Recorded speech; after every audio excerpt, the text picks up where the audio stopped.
France Inter, franceinter.com.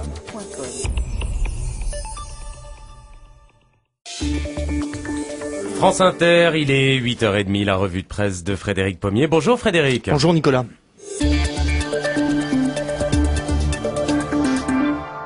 Ça mériterait peut-être qu'on en parle, non ? C'est Jean-Marcel Bougreau qui pose la question dans La République des Pyrénées. Ça mériterait peut-être qu'on en parle, non ? Il y a des événements qui, bizarrement, dit-il, sont passés sous silence.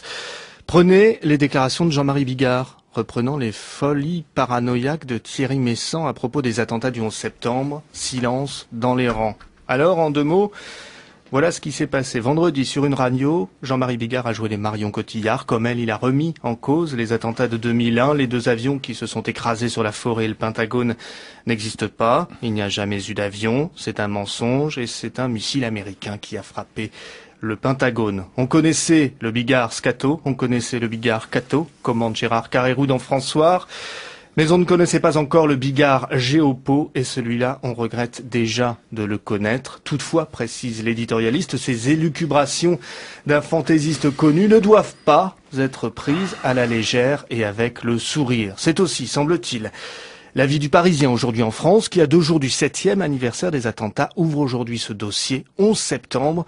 Pourquoi l'absurde rumeur persiste ? Pourquoi ?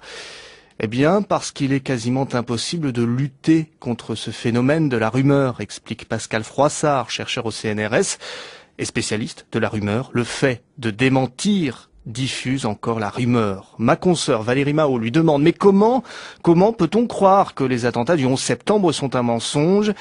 D'abord parce qu'on aime se faire peur, répond-il. Dans le cas du World Trade Center, c'est avec la théorie du grand complot qu'on entretient nos frayeurs en pensant que la version officielle est fausse et qu'on nous cache la vérité. C'est précisément cette théorie qui a donné naissance à un pseudo-documentaire, Loose Change, qui vraisemblablement fait un tabac sur Internet, à lire toujours dans le Parisien. Le conspirationniste Dylan Avery reprend à son compte toutes les rumeurs et s'efforce de les ériger en vérité à coups de vidéos et de témoignages savamment sélectionnés. Ainsi, celui de ce badaud qui affirme ne pas avoir vu de hublot sur l'un des avions qui s'abat sur les tours. Conclusion, c'est un avion militaire. Certains ont vu un train lumineux avant l'impact du deuxième avion. Le réalisateur zoome sur la vidéo, revient en arrière à plusieurs reprises. Vous avez vu ? Interroge-t-il. Non.